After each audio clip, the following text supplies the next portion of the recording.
Hello students, this is Sriram info all India government jobs అండి. ప్రతి government job notification release అవగానే మన ఛానల్లో పోస్ట్ చేయడం జరుగుతుంది. ఇంకా మన ఛానల్ ఎవరైనా సబ్స్క్రైబ్ చేసుకోకపోతే సబ్స్క్రైబ్ చేసుకొని బెల్ ఐకాన్ ఆన్ చేసుకొని పెట్టుకుంటే నా ప్రతి అప్డేట్ అనేది మీకు నోటిఫికేషన్ ద్వారా వస్తుంది. అలాగే మన టెలిగ్రామ్ ఛానల్లోని వాట్సాప్ ఛానల్లోని మీరు జాయిన్ అయినట్టయితే ఫాస్ట్ అప్డేట్స్ అనేవి మీకు వస్తుందండి. Job information, exam dates, result dates and previous question papers కూడా నేను అందులో సెండ్ చేస్తాను. మీకు వాట్సాప్ ఉంటే వాట్సాప్ ఛానల్లో జాయిన్ అవ్వండి, టెలిగ్రామ్ ఉంటే టెలిగ్రామ్ ఛానల్లో జాయిన్ అవ్వండి. లింక్ అనేది కింద డిస్క్రిప్షన్లో ఉందండి. స్టూడెంట్స్, ఇప్పుడు మనకి ఆర్ఆర్బీలో టెక్నీషియన్ పోస్టులు అయితే రిలీజ్ అవ్వడం జరిగాయి కదండి. వాటికి ఎలా అప్లై చేసుకోవాలి ఏంటని చెప్పేసి చాలా క్లియర్గా స్టెప్ బై స్టెప్ ప్రాసెస్ అయితే నేను చెప్తాను. ఎక్కడ స్కిప్ చేయకుండా మీరు ప్రతి స్టెప్ ఫాలో అయినట్టయితే మీకు ఎటువంటి ఎర్రర్స్ కానీ తప్పులు కానీ అయితే మీరు ఏం పెట్టడానికి అవకాశం ఉండదు. ఓకేనా? డిస్క్రిప్షన్ లింక్ మీద క్లిక్ చేయండి. క్లిక్ చేస్తే మీకు పేజ్ ఇలా ఓపెన్ అవుతుందండి. ఇక్కడ అప్లై అని ఉంది కదండి. అప్లై మీద ఫస్ట్ మనం అయితే ఒక అకౌంట్ అయితే క్రియేట్ చేసుకోవాల్సి ఉంటుంది. ఓకేనా? ఆల్రెడీ హ్యావ్ అన్ అకౌంట్ అని ఉన్న వాళ్ళు అది క్లిక్ చేయండి. అకౌంట్ లేని వాళ్ళు ఫస్ట్ క్రియేట్ అన్ అకౌంట్ మీద క్లిక్ చేయండి. క్లిక్ చేస్తే మీకు పేజ్ ఇలా ఓపెన్ అవుతుంది. ఇక్కడ ఓకే మీద క్లిక్ చేయండి. ఫస్ట్ వచ్చేసి 10th క్లాస్ మార్కుల లిస్ట్ మీద మీకు ఎలా అయితే నేమ్ యాజ్ టీజ్గా సేమ్ ఇక్కడ ఒకసారి 2 సార్లు ఎంటర్ చేయండి. ఓకేనా? Have you changed your name అని చెప్పేసి అడుగుతారు. ఎస్ అయితే ఎస్, నో అయితే నో పెట్టండి. మ్యాక్సిమం అందరూ నో అయినా పెట్టండి. ఓకేనా? మీ డేట్ ఆఫ్ బర్త్ సెలెక్ట్ చేసుకోండి. సేమ్ డేట్ ఆఫ్ బర్త్ ఇక్కడ మ్యాచ్ అవ్వాలి. నెక్స్ట్ మీ జెండర్, మెయిల్ అయితే మెయిల్, ఫీమేల్ అయితే ఫీమేల్ సెలెక్ట్ చేసుకోండి. ఇక్కడ కూడా సేమేనండి. ఇవి క్లిక్ చేసిన తర్వాత మీకు ఇక్కడ గ్రీన్ కలర్లో హైలైట్ అవ్వాలి. ఓకేనా? ఇక్కడ చూడండి, same me date of birth కానీ మీ నేమ్ కానీ ఎంటర్ చేసినప్పుడు మీకు ఇక్కడ గ్రీన్ కలర్లో హైలైట్ అయితేనే 2 ఎంటర్ చేసినవి మ్యాచ్ అయినట్టండి. Fathers name, mother name enter చేసుకోండి. తర్వాత ఇక్కడ ఆధార్ కార్డ్ డీటెయిల్స్ ఎంటర్ చేసి వెరిఫై యూజింగ్ ఆధార్ డీటెయిల్స్ అని చెప్పేసి కొట్టండి. క్లిక్ చేసినట్టయితే మీరు ఎంటర్ చేసిన name, date of birth same Aadhaar కార్డులో మ్యాచ్ అవుతుందా లేదని చెప్పేసి మనకైతే ఒక బాక్స్ అనేది ఓపెన్ అవుతుంది. డీటెయిల్స్ అనేవి సేమ్గా ఉంటే అక్కడ టిక్ బాక్స్ ఉంటుంది. టిక్ బాక్స్ కొట్టేసి వెరిఫై మీద కొట్టేసేయండి. లేదు అనుకుంటే మీ ఆధార్ కార్డులో స్మాల్ లెటర్స్ ఉండి మీ 10th క్లాస్ నేమ్ ఏమో క్యాపిటల్ లెటర్స్ ఉంటే టిక్ మార్క్ మీద టిక్ చేయకుండా మీ ఆధార్ కార్డ్ డీటెయిల్స్ ఎలా అయితే ఉన్నాయో సేమ్ రైట్ సైడ్లో ఆధార్ కార్డ్ డీటెయిల్స్ అనేవి ఫిల్ చేసి వ్యాలిడేట్ చేసినట్టయితే మీకైతే వెరిఫై అయిపోతుందండి.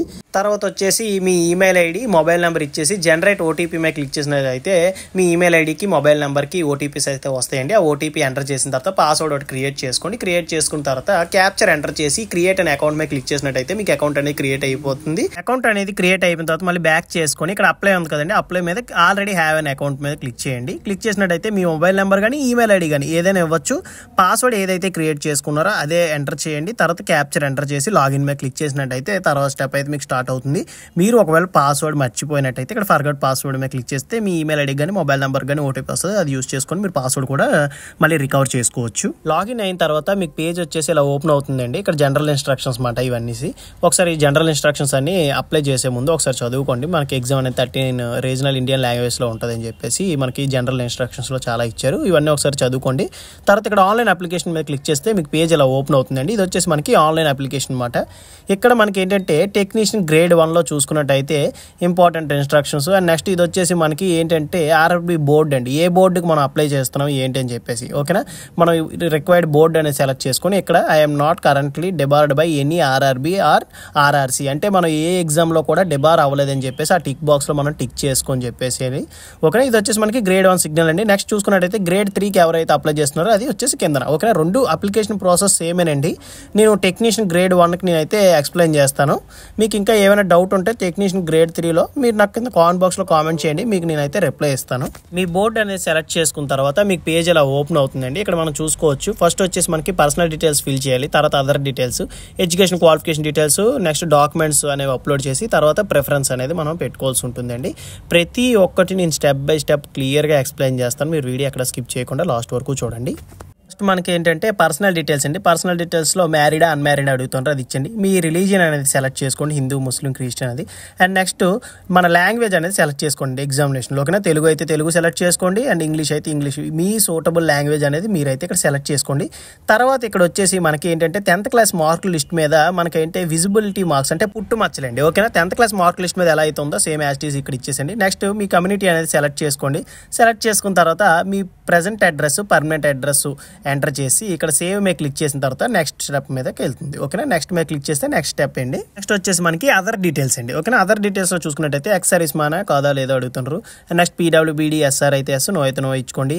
ఎకనామికల్ బ్యాక్వర్డ్ క్లాస్ సర్టిఫికేట్ మీ దగ్గర ఉన్నట్టయితే ఎస్ అయితే ఎస్ అని పెట్టండి, లేకపోతే నో అయితే నో అని పెట్టేసండి, ప్రాబ్లం లేదు. అండ్ నెక్స్ట్ వచ్చేసి మీరు రైల్వే ఎంప్లాయీ కాదా అడుగుతున్నారు.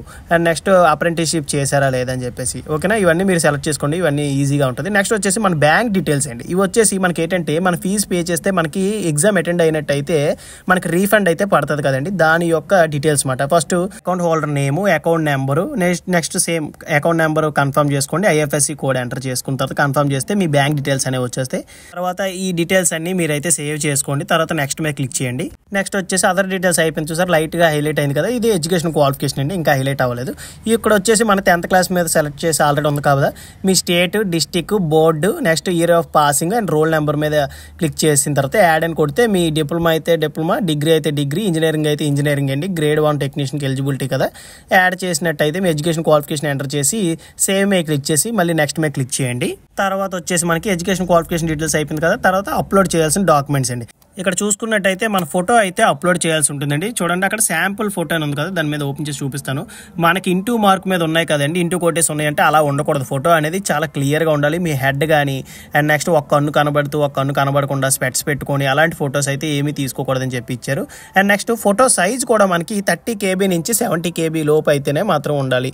నెక్స్ట్ సేమ్ అండి, సిగ్నేచర్ కూడా 30 KB నుంచి 70 KB మధ్యలో ఉన్నది మీరైతే అప్లోడ్ చేయాల్సి ఉంటుందండి. అప్లోడ్ చేసిన తర్వాత సేవ్ మీద క్లిక్ చేసి నెక్స్ట్ మీద క్లిక్ చేయండి. నెక్స్ట్ మీద క్లిక్ చేసినట్టయితే మీకు పేజ్ ఎలా ఓపెన్ అవుతుంది. నేనైతే ముంబై సెలెక్ట్ చేశాను కదండి.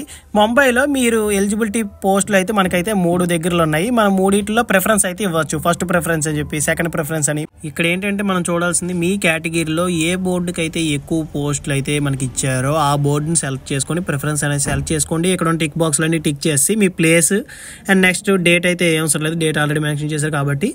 And next save and preview application మీద క్లిక్ చేసిన తర్వాత అప్లికేషన్ అనేది సబ్మిట్ అయిపోతుంది. తర్వాత ఆన్లైన్లో మీరు ఫీజు అనేది కట్టేస్తే ఈ అప్లికేషన్ ప్రాసెస్ అనేది కంప్లీట్ అయిపోతుంది. మీకు ఇంకా ఈ అప్లికేషన్ ప్రాసెస్లో కానీ మీకు ఇంకా ఏమైనా డౌట్ ఉంటే కింద కామెంట్ బాక్స్లో కామెంట్ చేయండి, మీకు ఖచ్చితంగా నేనైతే హెల్ప్ చేస్తాను. ఓకే.